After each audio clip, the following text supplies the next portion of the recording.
A major concern in 2026 is the hallucination and laziness factor. Cognitive decline.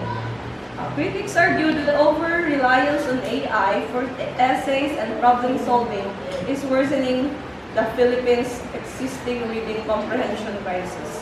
Oo, dati, pag nagsusulat kami, our teacher gives us time to write inside the classroom. So, nag-iisip kami kung ano.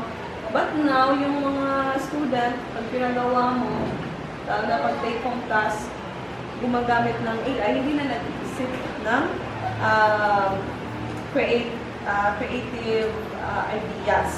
So, nadi-decrease na yung cognitive ability natin. Okay, surface level learning. Students may produce perfect outputs in AI without actually understanding the underlying concepts. Magandang output. Pero, hindi pala nila naintindihan yung binasa nila.